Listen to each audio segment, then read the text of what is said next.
오늘 우리에게 주시는 하나님의 말씀은 민수기 15장 22절에서 31절까지의 말씀입니다.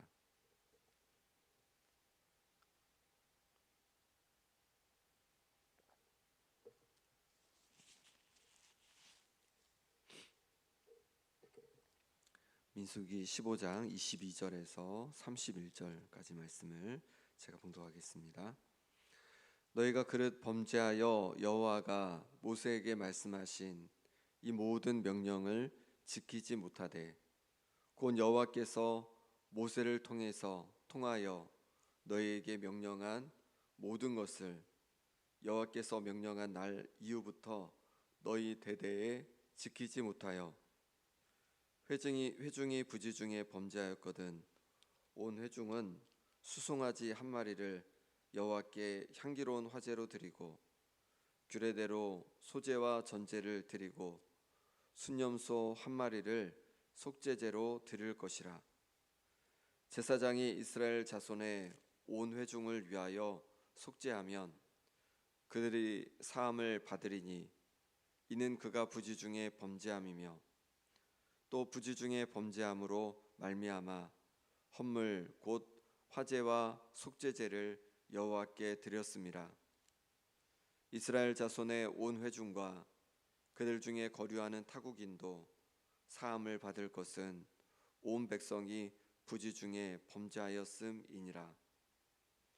만일 한 사람이 부지중에 범죄하면 1년 된 암염소로 속죄제를 드릴 것이요 제사장은 그 부지중에 범죄한 사람이 부지중에 여호와 앞에 범한 죄를 위하여 속죄하여 그 죄를 속할지니 그리하면 사함을 얻으리라.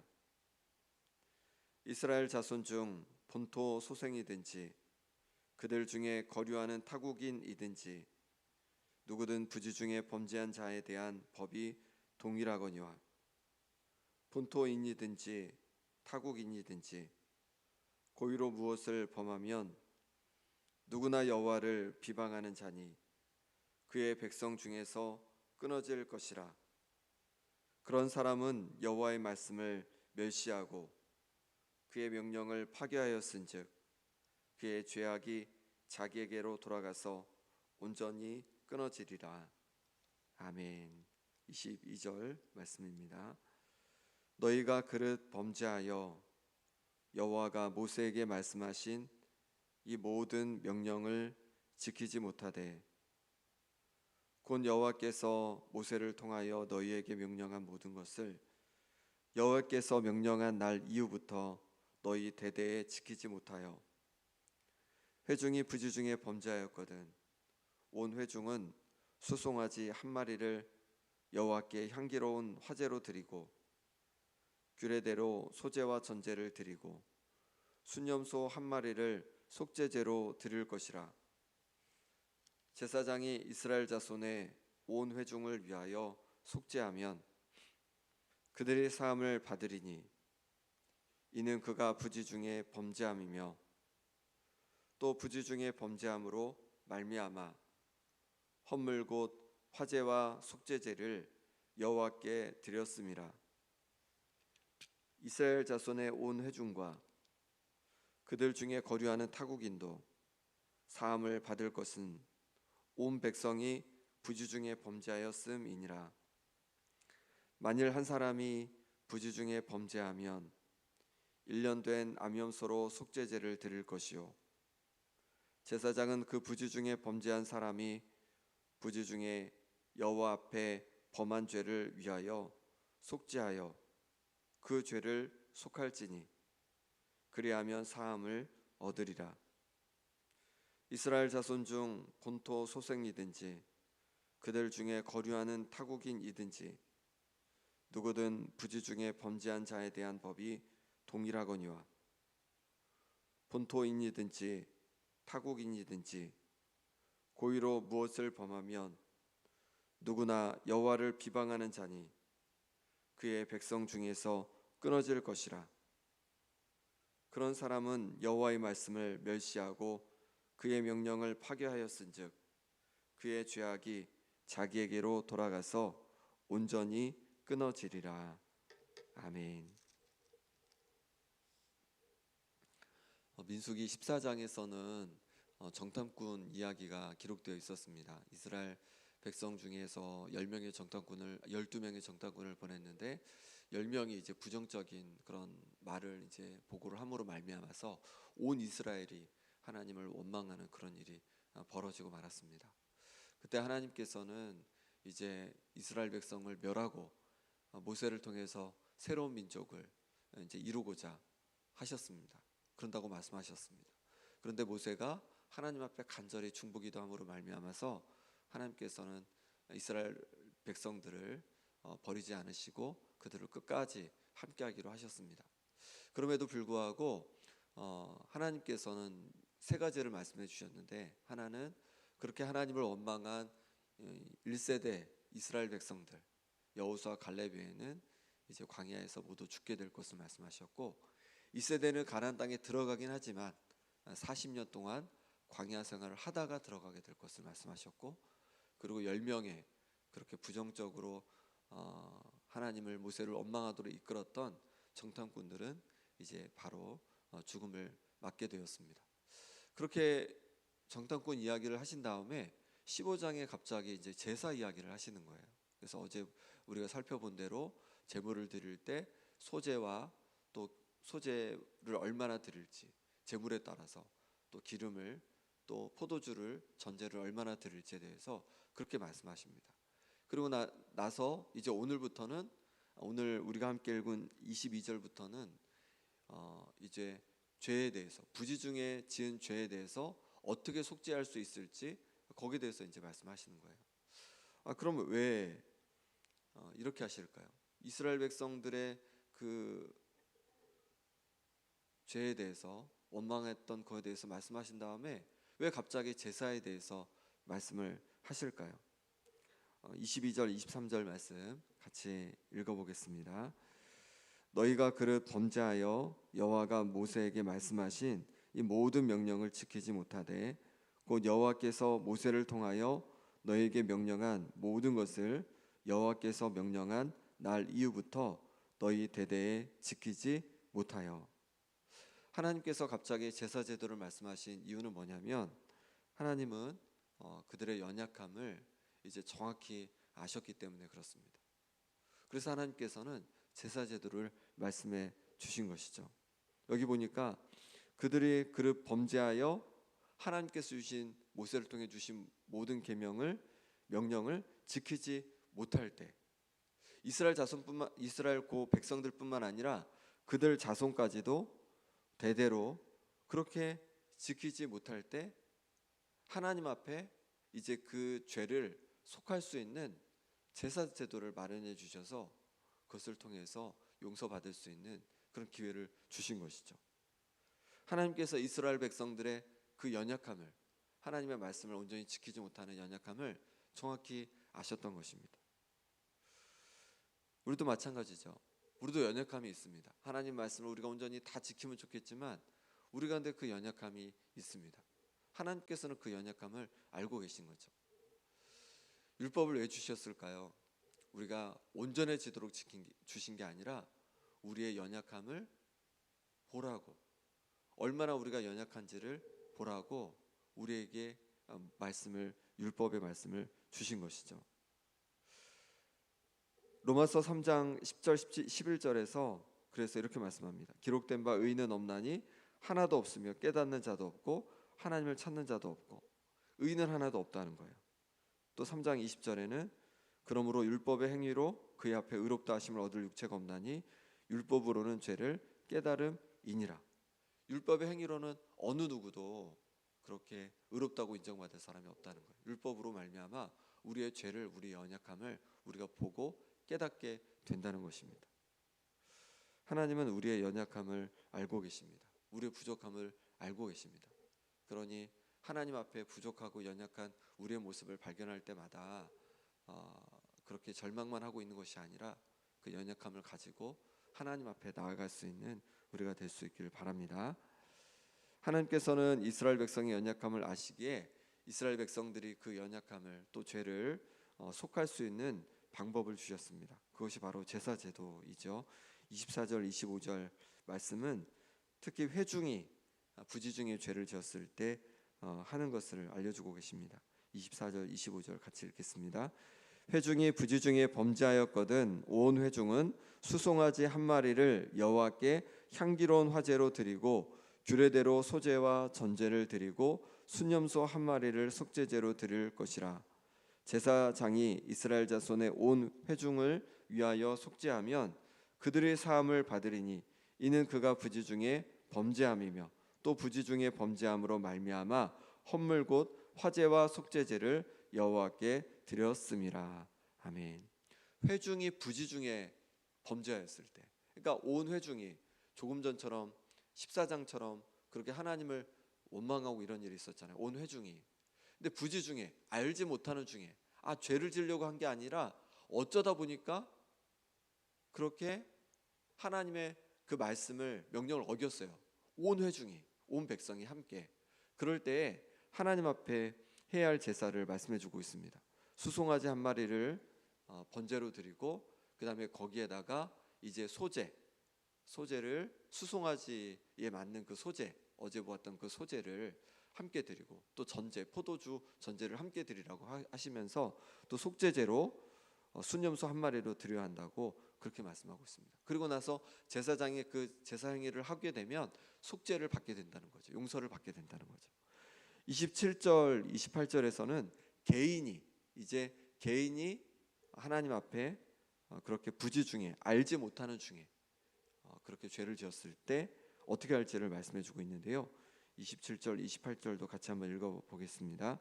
만일 한 사람이 부지중에 범죄하면 1년 된 암염소로 속죄제를 드릴 것이요 제사장은 그 부지중에 범죄한 사람이 부지중에 여호와 앞에 범한 죄를 위하여 속죄하여 그 죄를 속할지니 그리하면 사함을 얻으리라.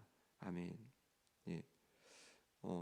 부지중에 알지 못하는 중에 이제 한 사람이 범죄하면 하나님 앞에 어떻게 제사를 드려야 할지를 말씀해 주고 있습니다.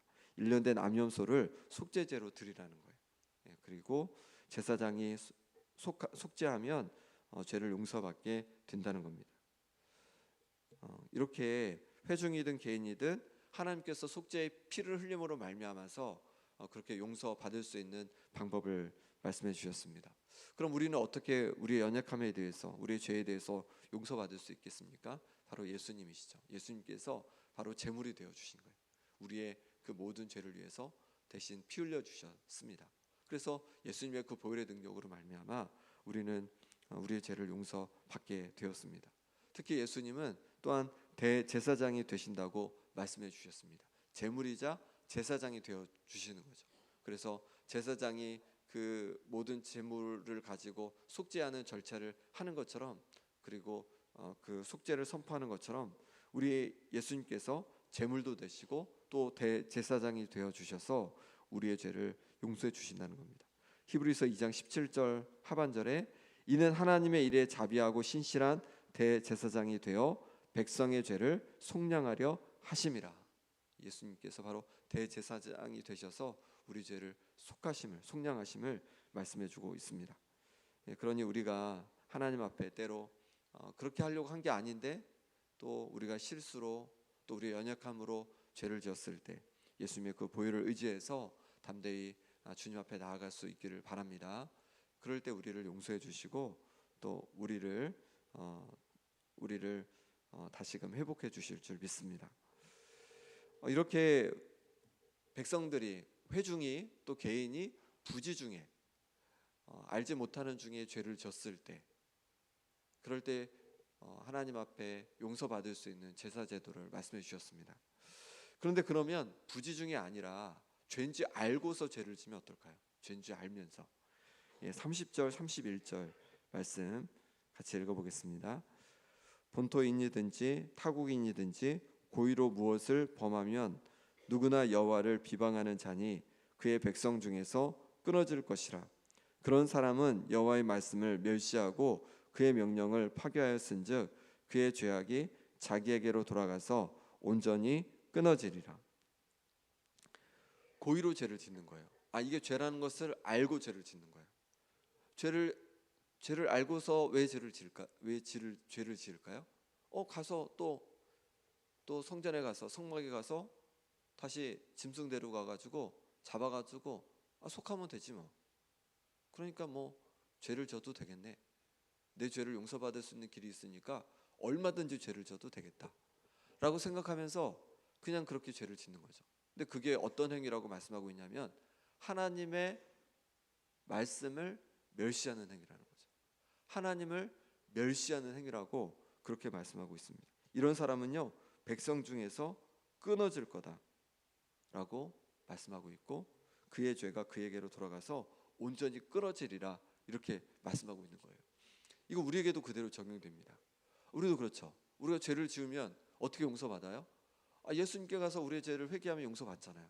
그러니 뭐 죄를 져도 되지 뭐.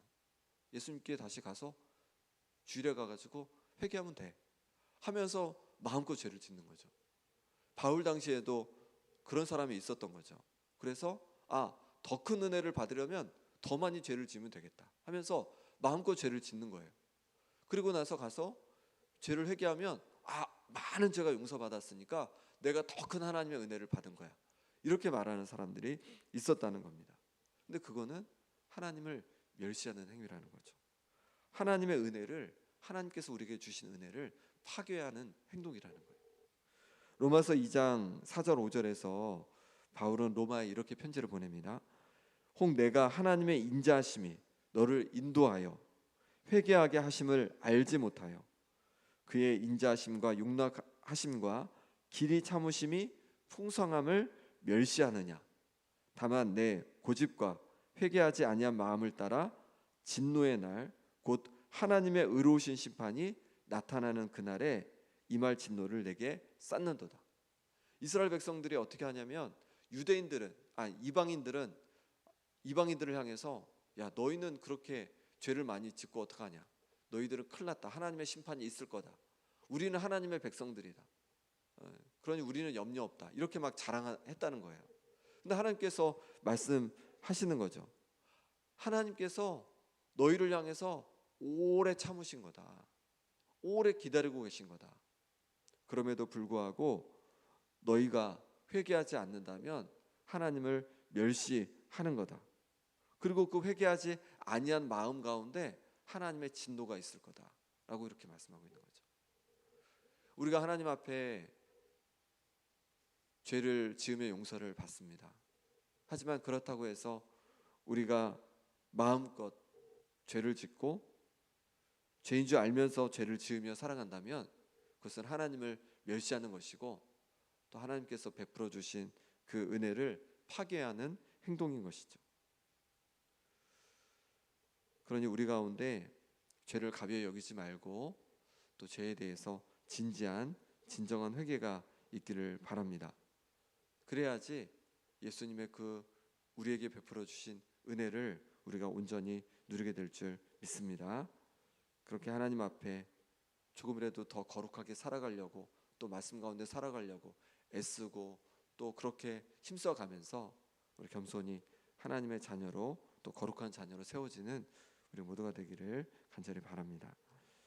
함께 기도하겠습니다. 이 시간 기도하실 때 하나님 아버지 내게 연약함이 있습니다. 하나님 아버지 내게 부족함이 있습니다. 그럼에도 불구하고 나를 용서해 주시고 나를 긍휼히 여겨 주시니 감사합니다. 하나님 아버지 날마다 거룩한 하나님의 자녀로 살아가겠습니다. 하나님 죄에 대해서 가벼이 여기지 않고 정말 겸손히 하나님 주시는 마음으로 최선을 다해서 거룩함으로 살아가겠습니다. 하나님 붙잡아 주옵소서. 성령으로 충만케 해주시고 또 주님 주신 그 은혜로 말미암아 담대히 거룩한 하나님의 자녀로 살아가게 하여 주옵소서. 또 기도하실 때 아픈 한우들을 위해 기도하겠습니다. 김봉자 권사님, 김사멸 장로님, 유재선 성도님, 오기숙 권사님, 김정혜 권사님, 윤정복 장로님, 고군생 집사님, 이규대 집사님 하루속에 회복되도록 기도해 주시고 또 이 나라와 이 민족을 위해서 함께 간절히 기도하겠습니다. 하나님 아버지께서 붙잡아 주셔서 우리의 모든 연약함을 아시고 부족함을 아시니 감사합니다. 하나님 우리의 모든 연약한 모습 그대로 아버지 연약한 모습 그대로 주님 앞에 나왔습니다. 하나님 아버지 우리 가운데 하나님의 긍휼로 붙잡아 주옵소서. 우리를 용서해 주시고 또 하나님께서 부어주신 그 크신 사랑으로 말미암아서 아버지 하나님 온전히 주님을 바라볼 수 있도록 하나님 인도하여 주옵소서. 주님 그 보혈의 능력으로 말미암아서 우리를 용서해 주시고 아버지 하나님 정말로 다시 하나님의 자녀로 살아가게 하시니 감사합니다. 하나님 주께서 부어주신 그 은혜를 멸시하지 않게 도와주시고 그 은혜를 가벼이 여기지 않게 도와주시고 최선을 다해서 하나님의 자녀로 살아갈 수 있게 하여 주옵소서. 주님께서 주신 말씀 앞에 순종하며 살아가게 도와주시고 그래서 하나님 나라 가치 가운데 하나님 그렇게 영광 돌리는 삶으로 살아가는 우리의 인생이 되고 삶이 될 수 있도록 역사하여 주시옵소서. 아픈 성도들을 기도합니다. 하나님 아버지 붙잡아 주시옵소서. 회복하여 주시옵소서. 우리 김웅자 원사님 하나님 진짜를 강건케 해주시고 아버지 하나님을 붙잡아 주셔서 무릎을 주님 회복하여 주시옵소서. 하나님 아버지 다시 아버지의 그 마음이 회복되게 도와주시고 또 아버지 하나님께서 두신 은혜로 말미암아서 아버지 하나님만의 역사가 있게 하여 주시옵소서. 하나님 아버지의 순환과 하나님께서 온전히 회복의 은혜를 도와여 주시고 또 아버지 하나님께서 만져주셔서 하나님 주신 은혜 속에서 다시금 아버지 하나님 강건해지는 역사가 있게 하여 주시옵소서. 아버지 하나님 품고 주께서 만져주셔서 아버지 하나님 온전히 회복되어서 다시 아버지 평안히 살아갈 수 있도록 하나님 인도하여 주옵소서. 아버지 하나님 하나님 주께서 붙잡아 주시길 원합니다. 하나님 아버지 어려움 속에 하나님의 은혜를 부어 주시옵시고 지혜를 도하여 주시옵소서. 하나님 아버지 구하시는 현실에 세워지는 역사가 일어나게 하여 주시옵소서. 그래서 정말 하나님 앞에 영광 들고 기쁨 되는 역사가 일어나게 하여 주시옵소서. 오늘도 지금 찾아오시길 원합니다. 아버지 하나님 도와주시길 원합니다. 하나님 아버지 은혜의 손길로 능력의 손길로 함께하여 주시옵소서. 주의 크신 역사를 보여주시옵소서. 아버지 하나님께서 만져주시기를 원합니다. 아버지 하나님 우리가 찾아와 주시고 우리와 함께하여 주시옵소서. 아버지 하나님 붙잡아 주시옵소서.